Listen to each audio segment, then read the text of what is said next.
Hoy voy a terminar con el tema de José el Soñador, finalmente, y voy a empezar con Moisés. Van a ver qué enseñanzas. La verdad es que la vida de estos hombres nos dejan unas lecciones increíbles. Pero bueno, voy a terminar con el tema de la semana pasada. Saben que estoy hablando del remanente de Dios, ¿no? Y el tema de la predicación es: ¿quién quiere que el poder de Dios repose en su vida? ¿Quién quiere? ¿Todos? A ver si es cierto. A ver si es cierto. No, yo no soy incrédulo. Yo lo dejo al final para que ustedes me digan si realmente quieren que el poder de Dios repose o no, ¿verdad? Digo, porque pues es que es muy fácil decirlo, ¿verdad? Pero bueno, ¿se acuerdan que la semana pasada vimos que el poder de Dios es el que genera o produce en el creyente, o sea, el Espíritu Santo, las obras, la eficacia, y no el hombre mismo? O sea, el poder no radica en el hombre, ¿sí? Lo vimos, ¿se acuerdan, no? Ahora, no estoy negando, yo no niego que el Espíritu Santo pueda sanar o pueda hacer obras poderosas todavía el día de hoy. Yo no niego eso. Eso sería como negar a Dios mismo. No estoy diciendo que el Espíritu Santo no sea poder, lo es poder, claro que lo es. Lo que estoy diciendo es que el poder o el dunamis que vimos la semana pasada lo lleva el Espíritu de Dios, como lo dije hace un momento, y que no está a merced de nosotros. O sea, yo no soy, digamos, quien controla o manejo ese poder a mi merced, ¿no? O sea, yo no soy el que va y por sus polainas digo: a ver, ¿cómo que la comadre está enferma? Ahorita voy a orar por ella y se va a levantar. No, pero yo ¿quién soy para decir eso? Aun cuando el poder de Dios esté en mi vida, no puedo yo decir eso. Yo no puedo decirle a la gente, con tal de, digamos, de aparentemente hablarle de Cristo, yo no le puedo decir a mi vecina: usted va a sanar. No, yo no le puedo decir que va a sanar. Yo puedo orar por usted, pero ¿sabe qué? Hay algo todavía más importante en su vida. Dios es el que sana, porque yo no... ¿Qué dijo José cuando le preguntó a Faraón? Oye, yo he oído de ti que interpretas sueños. ¿Qué dijo él? No está en mí. Yo no tengo ese poder, decían otras versiones, ¿verdad? Yo no puedo, yo no soy. ¿Qué te pasa? No es cierto, no está en mí. También vimos que la palabra poder o dunamis es una palabra que significa eficacia. O sea, no solamente habla de obras poderosas o portentosas, habla de una acción eficaz para traer al corazón de la persona una convicción por la predicación. Eso ya lo vimos también. Vimos también que el Espíritu Santo nos enseña, nos recuerda y nos da testimonio de Cristo con esa misma eficacia. Entonces, nos quedamos, si ustedes se recuerdan, en 2 de Corintios, capítulo 12, versos del 7 al 10, en donde el apóstol Pablo nos habla precisamente de dónde y cómo es que el poder de Dios reside, reposa en una persona. Eso es lo que vimos la semana pasada, y ahí voy a partir el día de hoy. 2 de Corintios 12, versos del 7 al 10. Dice 2 de Corintios 12, del 7 al 10: y para que la grandeza de las revelaciones no me exaltase desmedidamente, me fue dado un aguijón en mi carne, un mensajero de Satanás que me abofeté, para que no me enaltezca sobremanera. Respecto a lo cual 3 veces he rogado al Señor que lo quite de mí, y me ha dicho: bástate mi gracia, porque mi poder se perfecciona en la debilidad. Por tanto, de buena gana me gloriaré más bien en mis debilidades, para que repose sobre mí el poder de Cristo. Ahora, en este contexto del capítulo 12, Pablo está hablando de su experiencia, y no me contradigo con lo que voy a decir, voy a aclararlo más bien. Pablo habla de su experiencia personal. A ver, ¿qué está diciendo en el verso número 7? Que Dios le dio grandes revelaciones, le dio visiones de una manera muy grande. Incluso en el contexto dice que fue llevado al paraíso. O sea, fue llevado al cielo, pues, para que quede más claro, ¿no? Entonces, él dice, ¿verdad?, que precisamente para que todo eso que él vio, porque lo vio, no lo llevara al orgullo y no lo inflara, porque esa es la palabra que nos da el griego, alguien que se infla, ¿verdad? ¿Qué es lo que Dios hizo? de tal manera que lo mantuviera en la tierra, pues le mandó un aguijón. Dice que era un mensajero de Satanás, era un demonio que Dios mandó. Ahora, aquí no me voy a meter, porque no es el tema, de ver qué era ese aguijón. Algunos han dicho que era una enfermedad, como la epilepsia. Algunos dicen que era una enfermedad en los ojos. Algunos dicen que eran las tribulaciones que vivió Pablo, porque vivió muchas, ¿no? Era perseguido, fue metido en la cárcel, cada uno tiene diferente versión. Yo en lo personal creo que realmente sí era una enfermedad, que era la que Dios le mandó para que lo mantuviera con los pies en la tierra, ¿no? Pero bueno, aquí lo que estamos viendo entonces es que Dios trata con él y le dice a la tercera ocasión, ¿te fijas? Aquí hay algo bien interesante que sí quiero decir, aunque no me quiero salir del tema. Dice que 3 veces le pide a Dios, lo cual significa que muchas veces ni en la primera ni en la segunda vez Dios no responde. O sea, no es doctrina, ni me estoy sacando de la manga. Lo que estoy diciendo es que muchas veces nosotros esperamos que Dios nos responda a la primera. Y Dios hasta la tercera vez fue cuando le dijo, Pablo, bástate de mi gracia. O sea, que mi gracia es suficiente, Pablo, no necesitas otra cosa. Mi poder, y aquí fíjense que es donde quiero tocar esta palabra, porque ¿se acuerdan que vimos que la palabra poder, que muchas veces ostentosamente dicen que el cristiano tiene poder, ¿no? Para poder hacer cosas grandes y poderosas. La palabra que vimos era dunamis, ¿se acuerdan? En el griego, que efectivamente habla de poder y obras portentosas, pero también habla de eficacia. Pues es la misma palabra que se usa aquí, dunamis, es la misma. Y fíjense que esto me lleva a algo. ¿Por qué cuando hablan de poder nunca hablan de esto? Siempre hablan de un poder que se recibe para tú poder ir y generar y producir y ser visto por los demás. Pero ¿cuántas veces han escuchado que alguien diga, a ver, por eso yo hice la pregunta, ¿quién quiere que el Espíritu Santo o el poder repose en su vida? Todos, no, pues yo, ¿verdad? ¿Seguro? Porque a Pablo le costó unos buenos golpes. A Pablo le costó sufrir enfermedad. Entonces pregunto, ¿quién quiere tener una enfermedad así? Entonces, regresamos otra vez y pregunto, ¿quién quiere, verdad? Que el poder de Dios, pues nadie, claro, así es. Entonces, puedo pensar que muchas veces se hacen campañas en las iglesias donde dicen, ¿no? Venga y reciba el poder. Digo, bueno, pues, ¿de verdad quieren el poder? ¿Quieren que repose el poder de Dios? Adelante, ¿verdad? Pero no todos lo van a querer, de hecho muchos no lo quieren. Entonces, ahora la palabra que usa aquí Pablo, que usa el griego en debilidad, ¿se acuerdan que la semana pasada se las di? La palabra debilidad es asteneia, que significa carencia de fortaleza, debilidad, incapacidad de producir resultados. Fíjate nada más, ¿no? Ahora, yo les dije que en el contexto, Pablo está hablando de su experiencia. Y yo he escuchado que muchos dicen, pero es que Pablo, ahí habla de Pablo. Ahí no está diciendo que todos vamos a pasar por eso. O sea, a ver, oye, no sé, ¿han oído ustedes eso? Yo sí, lo he escuchado en varios pastores y predicadores. Dicen, no, sí, pero es que estás mal. Mira, ahí está hablando de Pablo. Porque a Pablo lo llevó al tercer cielo. Pero pues, tú no has tenido esas experiencias, ¿verdad?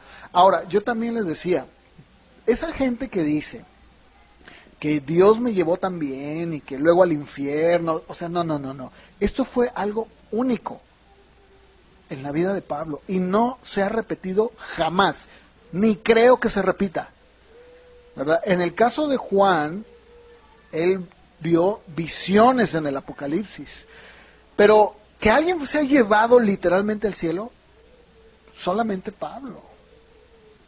Pero el día de hoy lo que yo voy a hacer es llevarlos a través de la Escritura para que veamos cómo este proceso del que estoy hablando y para poder una buena exégesis y que no me salgan, ¿verdad?, a alguien por ahí que diga, no, es que el hermano dijo, pero siempre habla de lo mismo. Bueno, vamos a ver cómo esto no fue único de Pablo. Vamos a ver en Hebreos, capítulo 2, verso 10, y vamos a ver cómo esto que le sucedió a Pablo es algo, o realmente es el método que Dios utiliza para que podamos nosotros reposar, o que repose sobre nosotros su presencia, su poder en nuestras vidas.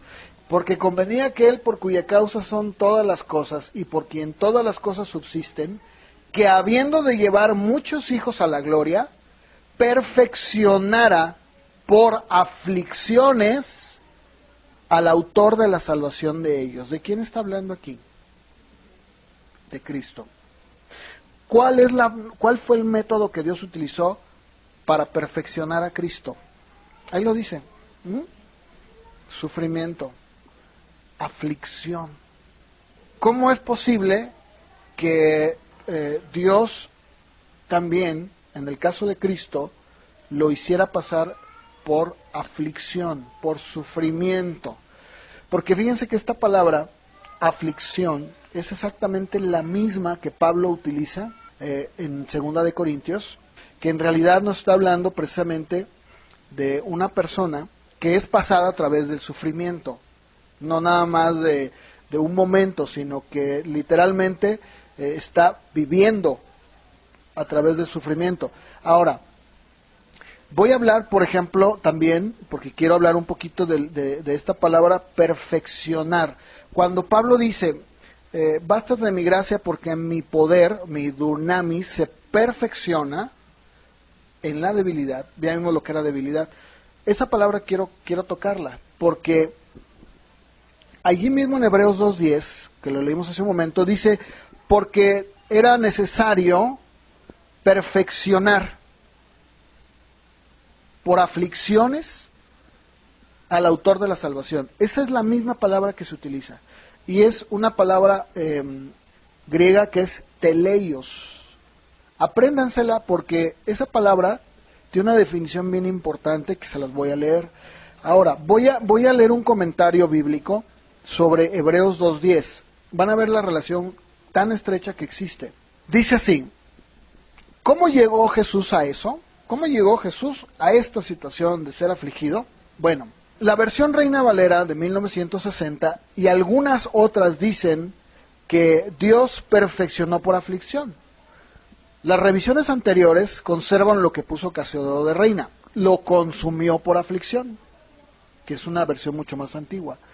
Y algunas traducciones modernas siguen este estilo. El verbo que utiliza Reina Valera 60, que traduce por perfeccionar, es teleiun, es el verbo, que se deriva del adjetivo teleios, que es el que estoy hablando, ¿no? Que la Vulgata, y a la que muchas otras le siguen a esta, tradujo como perfecto, que es lo que la Reina Valera lo tradujo así. Esa palabra la tradujo como perfecto. Pero en el Nuevo Testamento, teleios tiene un sentido muy especial, que es la que Pablo está hablando y que está hablando Hebreos. Sí están conmigo, ¿verdad? Es la misma. ¿Cuál es ese sentido? Bueno, dice, no tiene nada que ver con una perfección abstracta. Más bien se usa de un animal que no tiene defectos y que puede, por lo tanto, ofrecerse en sacrificio. Se usa de un estudiante que ya no es un principiante. Se utiliza de un ser humano que ha llegado a la mayoría de edad, de un cristiano que se ha incorporado plenamente a la iglesia y que ya está bautizado y está, digamos, firme en un lugar, ¿no?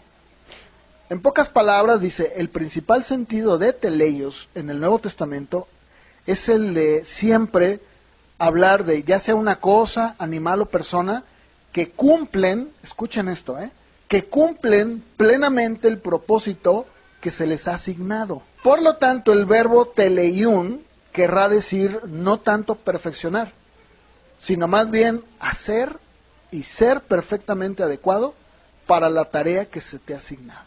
Así que lo que el autor de Hebreos quiere decir es que Jesús, por medio del sufrimiento, llegó a ser totalmente idóneo para la tarea que se le dio. ¿Cuál fue la tarea que se le dio? Ser el pionero de nuestra salvación. ¿Por qué? Sigue diciendo, porque fue precisamente a través del sufrimiento cómo Cristo se identifica con la raza humana. Porque el autor de Hebreos cita otros tres textos del Antiguo Testamento en donde nos hablan de la identificación del Mesías con la humanidad. Si Jesús hubiera venido a este mundo de una forma en que no pudiera sufrir, habría sido distinto de los demás seres humanos. No hubiera podido ser su Salvador. Como dijo un hombre, ¿verdad? Cuando Dios quiso salvar a los hombres, lo hizo por medio de un hombre. Incluso sigue diciendo, esta identificación con nosotros es la esencia de la idea cristiana de Dios. Cuando los griegos pensaban en la relación de sus dioses con la humanidad, su idea clave era la de la indiferencia. O sea, cuando ellos pensaban en una deidad, decían, no, pues el dios fulanito, no, pues él está bien lejos, ¿no? Él no habita con los mortales. Él habita ya en el Olimpo, ¿verdad? Ok, muy bien.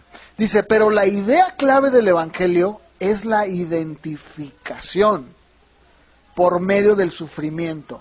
Jesucristo se ha identificado con la naturaleza humana y no había otra manera. La identificación capacitó a Cristo para simpatizar y compadecerse con nosotros. Esta palabra quiere decir etimológicamente sentir con otro. O sea, él siente. Cuando dice Hebreos, y él es capaz de poder compadecerse, el sentido que tiene esa palabra de compadecerse es sentir con otro. O sea, se relaciona con nosotros. Y dice, es casi imposible comprender el dolor o el sufrimiento de otra persona si tú no has pasado por ese dolor. ¿No es cierto? Dice, por ejemplo, una persona que no sufre de algún dolor, ¿verdad? De alguna enfermedad, pues no puede entender plenamente. Pero una persona que sí ha pasado por eso, se simpatiza. O sea, puede empatizar y decir, no, es que yo sé, mira, a mí me pasó. Precisamente porque Jesús ha compartido nuestros sufrimientos, o sea, Él estuvo en la carne, Él sufrió, Él fue vituperado, Él fue menospreciado, fue perseguido, ya no digamos la cruz, que eso fue lo más terrible, pero en persona Él fue sujeto a padecimiento y a sufrimiento. Entonces, Él puede compartir nuestros sentimientos y nos puede ayudar. Él ha asumido nuestros dolores, nuestras tentaciones, y el resultado de todo esto es de que Él sabe que necesitamos ayuda y que nos la puede dar. ¿Cuál es el propósito de Dios cuando hace esto? Identificarnos con Cristo. Cuando nosotros somos sujetos al sufrimiento, al dolor, es porque Él quiere que nosotros nos identifiquemos también con Cristo y que podamos nosotros identificarnos con los demás. El Señor no tenía un problema de orgullo como Pablo. Claro está. En el caso de Pablo, bueno, era un elemento para que él pudiera aterrizarse. Aquí estamos hablando de que, ya lo leí, ¿por qué pasó Cristo? Para que se identificara con nosotros, para que sintiera el dolor, tal como lo hizo, ¿no? Pero entonces la pregunta seguiría siendo, bueno, entonces, ¿qué con nosotros? Porque en un momento dado, aquí podemos hablar de Pablo y podemos hablar de Cristo. Pero la Biblia habla de que nosotros tenemos que sufrir esto, claro. Vamos a ver Romanos capítulo 8, verso 18, porque la misma palabra que utiliza Hebreos en aflicciones es la misma palabra que vamos a ver ahorita que usa Pablo en Romanos 8, 18, y la palabra es patema. Es una palabra griega que significa aflicción. Esta palabra la encontramos muy frecuentemente en las epístolas de Pablo y la encontramos 3 veces en el libro de Hebreos. 4 en Primera de Pedro, y ahorita los vamos a ir viendo y se van a dar cuenta cómo no es solamente Pablo, o sea, no fue un caso aislado, ¿no? De decir, bueno, sí, pero es que Pablo, porque Pablo, pues Pablo fue Pablo y era necesario, bueno, y el Señor, bueno, pues el Señor porque tenía que venir a identificarse, bueno, ¿y nosotros estamos exentos? Claro que no. Dice Romanos 8:18, yo reconozco que tenemos que sufrir. Dice Reina Valera, tengo por cierto, o sea, estoy seguro. No, ay, pues, no, es dependiendo de tu fe. No, tengo por cierto, estoy seguro que las aflicciones del tiempo presente no son comparables con la gloria venidera que en nosotros ha de manifestarse. Y está hablando en plural, no está diciendo mis aflicciones, dice las aflicciones que tenemos. No se comparan. O sea, lo que nosotros podemos estar pasando no se compara con lo que vamos a vivir un día. Una vez yo les dije, a ver, vamos pensando en que cualquiera de nosotros tiene un accidente automovilístico o en un camión y quedamos parapléjicos, ¿no? Y no estamos ahí en una silla de ruedas, y nos tienen que dar de comer y cambiarnos el pañal y todo esto, ¿verdad? ¿Cuánto tiempo les gusta que vivamos así, aquí en la tierra, en esa aflicción? Vamos a pensar en unos 30 años. Ok, 30 años postrados, ¿verdad? En donde vas a tener que estar sujeto al dolor, a los pañales, a ya no poder correr, sí, claro, al medicamento. O sea, una situación muy, muy triste, ¿no es cierto? Bueno, ni modo, ok, perfecto. El tiempo que ustedes gusten o la enfermedad del dolor que ustedes puedan tener. El que ustedes gusten. Bueno, eso no se compara con que cuando tú mueras y estés en la eternidad, ¿cuánto tiempo vas a vivir ya? Pues toda la eternidad, por siempre. O sea, no se compara, no hay nada. Es lo que Pablo está hablando aquí. Dice, no, miren, las aflicciones que nosotros tenemos no se comparan con la gloria que Dios nos ha de manifestar un día. También, por favor, vamos a 1 de Pedro 5:1. Pedro, en este capítulo, en esta escritura, pues, le está escribiendo a los ancianos, a los pastores, y fíjense ustedes cómo se refiere él, cómo se presenta él. Pedro dice, yo le ruego a los ancianos, está hablando de pastores, no de viejitos, que están entre ustedes, yo anciano también, aunque él ya era una persona mayor, él sí ya era una persona grande, literalmente, fíjense, dice, yo también testigo de los padecimientos de Cristo, que soy participante de la gloria que será revelada. Padecimiento, es la misma palabra patema que usa Pablo, que ha estado usando Pablo. Dice, yo también, ¿verdad? Soy testigo de los padecimientos. O sea, yo también, ¿verdad? Estoy sujeto a padecimiento. Vamos también a ver en 2 de Corintios, capítulo 1, verso 5, cómo este proceso es algo en el que Dios nos tiene que pasar a todos para que, como lo dije hace un momento, podamos empatizar. Hace un tiempo platicábamos de esto, ¿se acuerdan que les decía? Cuando nosotros hablamos con alguien, pues ¿cómo podemos identificarnos si nunca hemos pasado por una situación? Pero cuando tú hablas con alguien y dices, no, mira, es que yo ya pasé por eso. Eso es muy común, sobre todo en las personas ya más grandes, ¿no? Que dicen, mira, te lo digo porque yo ya lo pasé, yo ya lo viví. Aquí precisamente Pablo está hablando de eso en 2 de Corintios 1:5. Dice, porque de la manera que abundan en nosotros las aflicciones de Cristo, sí, las aflicciones de Cristo, ¿verdad? Así como en nosotros, ¿verdad? Abundan, así también, por el mismo Cristo, abunda nuestra consolación. Y si ustedes siguen leyendo, dice, ¿para qué? Para que nosotros podamos consolar también a los que sufren.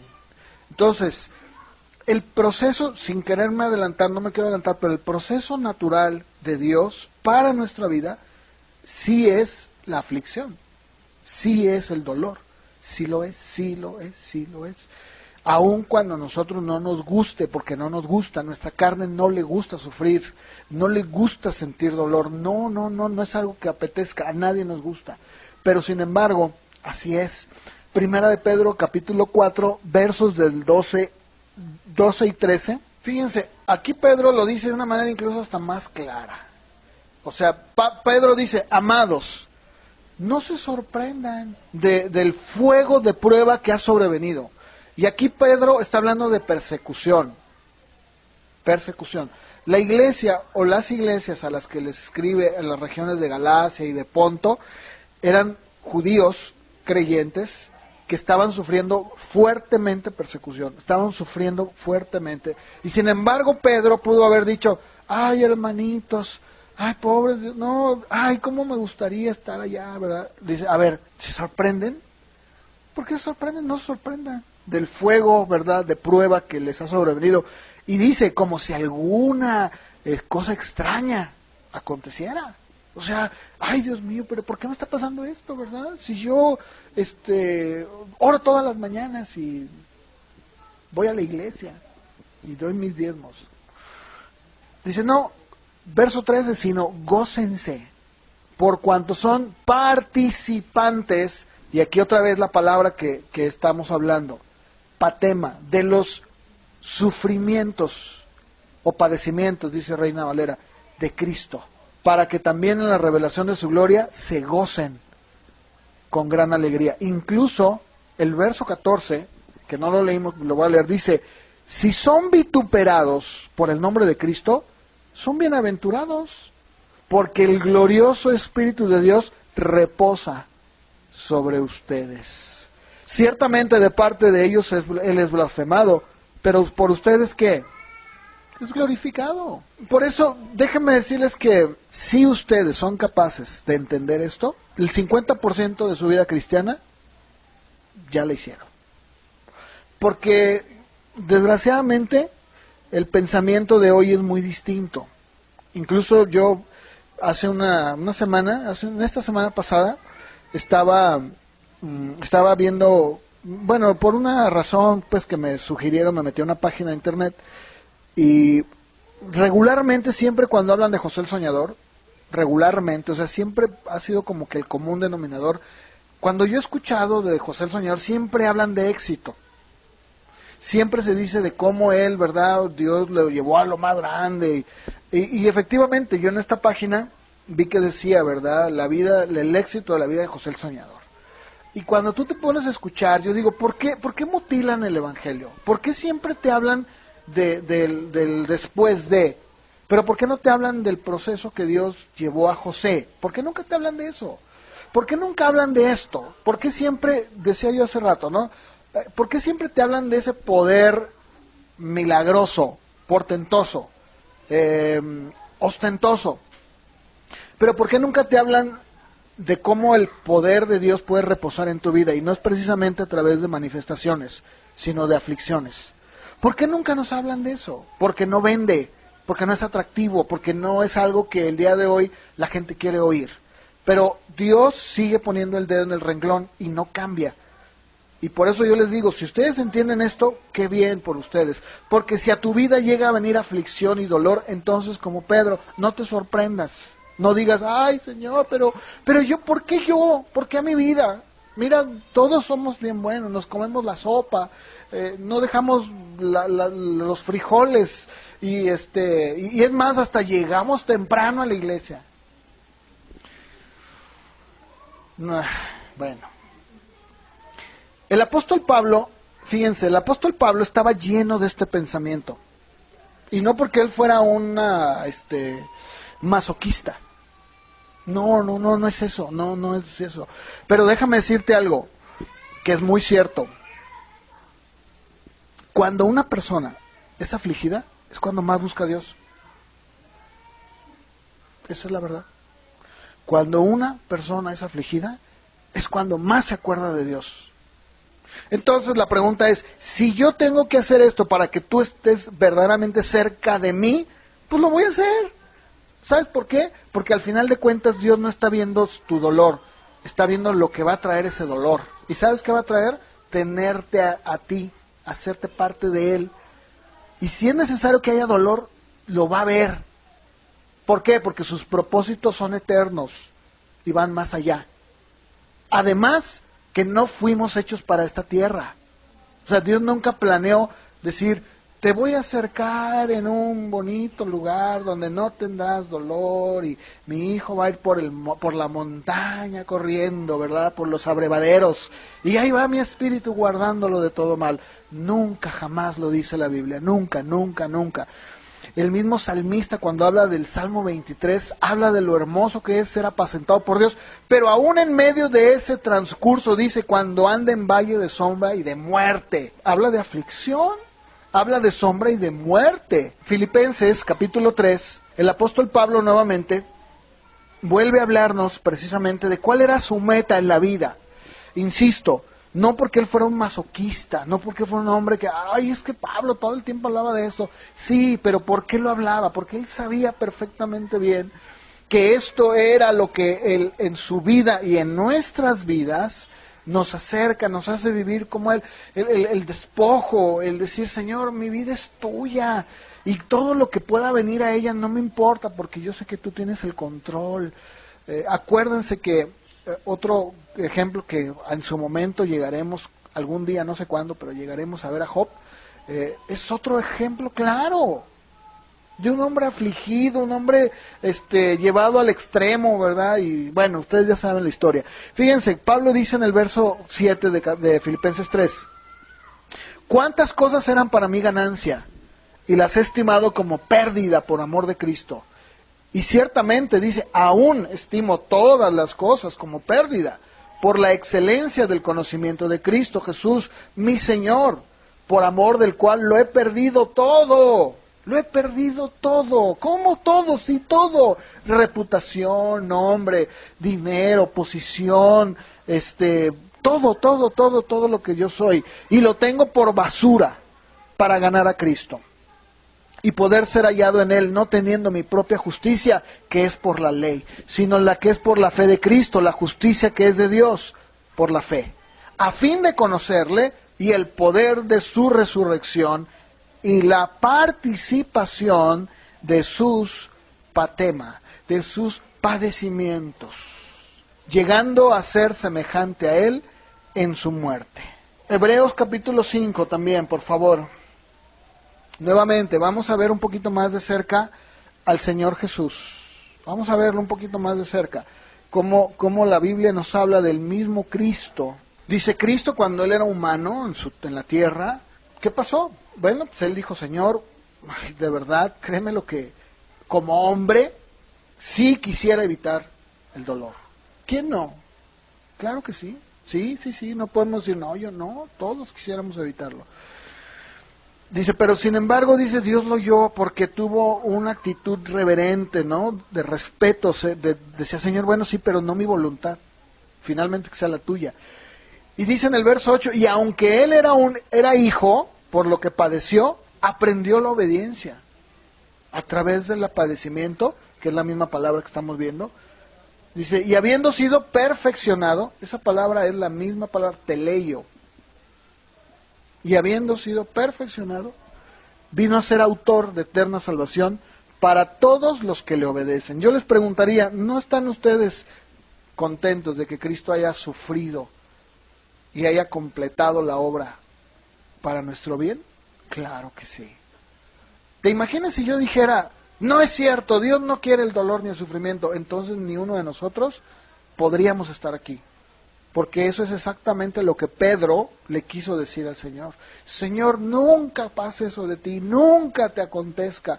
¿Qué estaba diciendo? Evita el dolor, evita el sufrimiento, no hagas eso. ¿Te fijas cómo la mente de Cristo o la mente del Padre, en este caso, es tan diferente a la nuestra, tan distinta? ¿Qué hubiera sido de nosotros? No, olvídalo, no quiero ni pensar, ya que ni siquiera estaríamos aquí. Bueno, vamos a continuar. En 2 de Timoteo 3, versos del 10 al 12, el apóstol Pablo habla con su hijo Timoteo y le dice, mira Timoteo, tú eres mi discípulo. 3:10 de 2 de Timoteo, le dice, mira Timoteo, tú has seguido mi doctrina, has seguido mi conducta, has seguido mi propósito, mi fe, mi paciencia, mi amor, mi longanimidad, mis persecuciones. Y luego, fíjense, usa la misma palabra, patema, padecimientos, como los que me sobrevinieron en Antioquía, en Iconio, en Listra, persecuciones que he sufrido y de todas me ha librado el Señor. Y también, escuchen, verso 12, y también todos los que quieren vivir piadosamente en Cristo Jesús, padecerán persecución. Entonces, el estar en un lugar, en una burbuja, aislado del dolor y del sufrimiento en nuestra vida, es algo que no es bíblico. No es realmente el trato de Dios, no es exactamente lo que Dios quiere en nuestra vida. Primera de Pedro 5, nuevamente, otra vez vamos a Pedro, Primera de Pedro capítulo 5, versos del 8 al 11. ¿Se acuerdan que leímos esta escritura? Ahora que estaba hablando de José el soñador. El apóstol Pedro dice, miren hermanos, pues velen, atentos, ¿no? Sean sobrios, están así, alertas. Porque el diablo, su adversario, anda como un león. Dice, al cual ustedes resisten firmes en la fe. Y luego dice Pedro, sabiendo que los mismos padecimientos, y es la misma palabra, se cumplen o se van cumpliendo en sus hermanos en todo el mundo. Incluso también veíamos como dice, aquí Pedro nos dice algo muy claro, muy enfático. Pero el mismo Dios de toda gracia que nos llamó a su gloria eterna, después de que hayas padecido, entonces no te evita el dolor ni el padecimiento, claro que no. Dice, después de que ya padeciste un poco de tiempo, el mismo que te metió al horno, es el mismo que te saca, y dice, ya después de que pasaste por todo este tiempo, Él te perfecciona, te afirma, te fortalece y te vuelve a establecer. Dice, ahí está, nuevamente, adelante. ¿Verdad? Es el proceso natural. Entonces, fíjense, voy a leer de manera parafraseada. ¿Qué está diciendo Pablo en 2 de Corintios? Bástate de mi gracia, porque mi dunamis, mi poder, mi eficacia, te hace ser perfectamente adecuado para la tarea que te ha asignado cuando tú reconoces tu carencia de fortaleza o tu incapacidad de producir resultados. Cuando nosotros reconocemos nuestra incapacidad, porque dice Pablo, cuando yo reconozco, ¿verdad? Cuando soy débil, incapaz, por eso les dije la definición, es cuando entonces dice Pablo usa una palabra, cuando dice el poder de Dios reposa, esa palabra es episkeno. Esa palabra significa, de manera literal, epi es sobre y skene es tienda. Esta palabra se utilizaba cuando extendían una carpa, sobre todo en el tiempo de Pablo, porque ustedes saben que pues la gente no tenía, en alguno como el día de hoy, no tenían más que carpas, sobre todo los que andaban de beduinos, ¿no? Que andaban de un lado a otro. La gente lo que hacía era poner carpas, eso es muy común, ustedes lo saben, ¿no? En el Medio Oriente. Y esa palabra habla precisamente de esto, dice, bueno, entonces, ¿qué tengo que hacer para que el poder de Cristo repose sobre mí? Pues simplemente, ¿verdad?, saber que lo que pasa en mi vida es parte de un proceso que Dios traiga a mi vida. ¿Con qué fin? Pues con el fin de que ponga su presencia como una carpa sobre mí y yo diga, ay, Señor, en ti estoy seguro, a pesar de lo que pueda suceder. Oye, pero es que esto es doloroso. Sí lo es, sí, definitivamente que lo es. Porque acuérdense de algo, que también quiero decir. Pablo destaca algo muy interesante en este verso, cuando habla de la debilidad. Dice, por lo tanto, de buena gana me voy a gloriar más bien en mis debilidades, para que ese poder esté en mí. El Nuevo Testamento lo utiliza para enfermedad. Cuando una persona se enfermaba, incluso algunas sanidades que Jesús hizo, la usa esa palabra. ¿Por qué? Porque es una falta de poder, o sea, es incapacidad, es decir, es que estoy sujeto a esta enfermedad y no puedo, no tengo el poder, eso es. Bueno, entonces, si nosotros en nuestro diario vivir reconocemos nuestra incapacidad, nuestra falta de poder y decir, Señor, es que soy débil, no puedo, o sea, soy incapaz. ¿Sabes qué va a pasar? Que entonces Dios va a poner una carpa en tu vida de su poder donde quiera que tú estés y te va a decir, estoy contigo, aun cuando sea por un horno. Pero cada uno de nosotros nos podemos identificar porque vamos a pasar, o de hecho estamos pasando, algunos de una manera y otros de otra. Pero aquí lo importante es decir, Señor, me basta tu gracia. Tu gracia es suficiente. Más adelante, ¿verdad? Dios siempre tiene algo, yo lo decía. Por eso les quise poner el énfasis en la palabra teleio, porque habla precisamente de ese, no tanto el ser perfecto de manera abstracta, como lo decía, sino el de poder llegar a ser apto. Es decir, ya, pasaste por ese proceso que te permite ahora ser apto para la obra que quiero hacer en tu vida. Si queremos agradar a Dios, pues tenemos que declarar nuestra incompetencia y decir, Señor, pues no puedo, reconozco y quiero que este proceso que me estás pasando permita que el Espíritu Santo y tu poder estén sobre mí, sobre mi vida. Aquí quiero, es más, es lo único que deseo en mi vida, aun cuando el medio que utilices sea un medio doloroso, pero si esto va a permitir que tu presencia esté en mí, pues adelante. Luego, voy a terminar con el verso 10, donde Pablo dice, de 2 Corintios 12, y me alegro de las debilidades, los insultos, necesidades, persecuciones, las dificultades que sufro por Cristo, porque cuando más débil me siento, es cuando más fuerte soy. La palabra que usa ahí Pablo, o que se usa el griego cuando dice me alegro, es eudoqueo. Esa palabra nos habla de alguien que está de buena disposición, fíjense, de buena disposición, reconoce que lo que le está pasando, o que la alegría que tiene, a pesar de que es contraria, o sea, que en un momento dado, por ejemplo, vamos a pensar que alguno de nosotros le roban el carro, ¿no? Pues ¿quién se va a alegrar? Pues nadie. O sea, ¿quién le va a dar gusto que le roben su carro?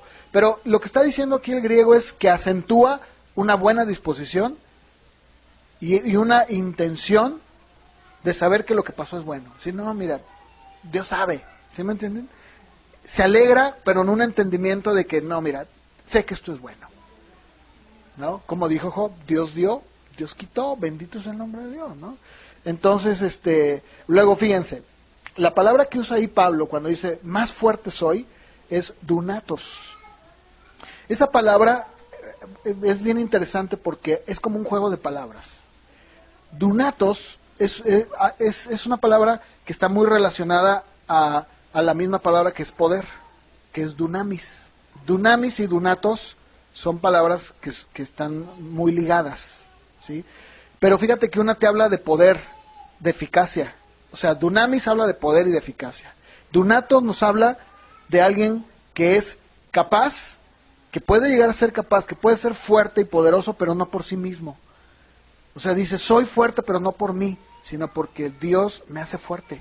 O sea, me hago fuerte. Cuando yo reconozco que no puedo y que soy incapaz, es cuando entonces Dios obra. Fíjate qué interesante, ¿no? Porque muchas veces creemos que es al revés. O sea, el énfasis de la gente está en el hombre. Decir, no, tú puedes, tú hazlo, tú dedícate. Mira, no hay nadie más que tú y tú hazlas. O sea, ponen un énfasis muy fuerte en el poder del hombre y del ser, de la voluntad. La Biblia no. La Biblia es al revés. La Biblia dice, no, es cuando tú eres incapaz, cuando eres débil, cuando reconoces y dices, Señor, no puedo. Por ejemplo, ¿qué pasa cuando una persona, quien sea, admite su incapacidad ante Dios, admite que no puede? ¿Qué pasa? Y que no conoce a Dios, que Señor, no puedo. O sea, me doy cuenta de mi incapacidad, me doy cuenta de mi ineficacia. ¿Qué sucede? ¿Qué no es cuando Dios escucha a esa persona? Lo dice la Biblia. Por eso el arrepentimiento y el mensaje de la palabra siempre ha sido ese.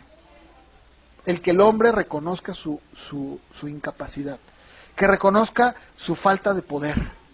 Y por eso el evangelio es locura, es una locura. Dices, no, ¿cómo crees? Oye, espérate, estás mal, es todo lo contrario. Es cuando tú tienes que formarte un pensamiento y decir, yo puedo hacerlo, yo soy capaz, tengo las habilidades. Eso es contrario a Dios. Por eso nunca le digamos a nuestros hijos, no, mijo, usted es capaz. No, pongan el énfasis en Dios. No, mijo, sí, yo no dudo de tus capacidades. Sí, claro que sí, porque Dios te las dio. Pero ¿sabes hasta dónde van a llegar tus capacidades? Un par de cuadras. ¿Sabes cuándo es que eres capaz, hijo mío? Cuando reconoces que no eres capaz. Y que solo Dios te puede ayudar. Entonces, dice la Biblia, harás prosperar tu camino, ¿verdad? Y todo te saldrá bien. ¿Qué? Sí, todo te va a salir bien. ¿Cuándo? Cuando tú reconoces tu incapacidad. Porque entonces el poder de Dios reposa sobre ti. Eso es lo que el Evangelio, la palabra enseña, ¿no? Y es lo que estamos viendo. Pablo hablaba y decía, entonces ahora yo reconozco y sé entonces por dónde está la clave. Sé cuál es la clave para mi vida. ¿Cuál? Pues el que debo de decir, Señor, gracias, soy incapaz, gracias por esto, no importa lo que esté pasando, gracias, me alegro. Lo acepto con gozo y digo, sí, gracias, Señor. Porque cuando yo hago eso, entonces soy fuerte. ¿Y sabes qué pasa cuando somos personas que hemos entendido esto? No puede haber nada en este mundo que nos mueva. No puede haber, no. Decimos, Señor, todo lo puedo en Cristo que me fortalece. Todo lo puedo en Cristo. Todo. Vamos a orar para terminar. Ahí acompáñame en tu lugar. Señor, qué contrario es, Señor, todo esto a lo que hemos oído, a lo que escuchamos. La persona verdaderamente exitosa es la que te pone a ti en primer lugar. Pero no solamente que te pone a ti, sino que reconoce su incapacidad. Reconoce, Señor, su limitación. Reconoce su impotencia, su ineficacia. Porque cuando nosotros, Señor, somos débiles, así incapaces, entonces somos fuertes. Qué curioso, Señor. Pero así es. Porque decía Pablo, el poder, la excelencia, no es de nosotros, es de Dios. Nosotros somos vasos de barro, frágiles, débiles. Incluso, Señor, debo de decirlo, a veces no dignos, porque no lo somos. Tú te hiciste o nos has hecho justicia, poniendo al justo por el injusto. Pero nosotros de ninguna manera tenemos nada. Más bien tú nos has hecho justificación. Y Señor, esto no es de nosotros, es tuyo. Pero nosotros somos vasos de barro. Eso es lo que somos, Señor. Ayúdanos, Señor, a reconocer cada momento en nuestra vida, nuestra incapacidad. Y poder dejar que entonces tú nos hagas fuertes y que de esa manera el Espíritu, tu poder, repose sobre nuestras vidas. Cada día, Padre. Señor, pues no es una casualidad que yo esté compartiendo esto. No es una casualidad. Te pido, Dios, que nos ayudes a poder entender esto en nuestra vida, aun cuando muchas veces nuestra mente nos diga lo contrario. Ayúdanos a llevar todo pensamiento cautivo a ti. Llevarlo cautivo, Señor, a tu palabra y a ser obedientes en nuestra vida, Padre. Le damos gracias, Señor, por todo. En el nombre de Jesús. Amén.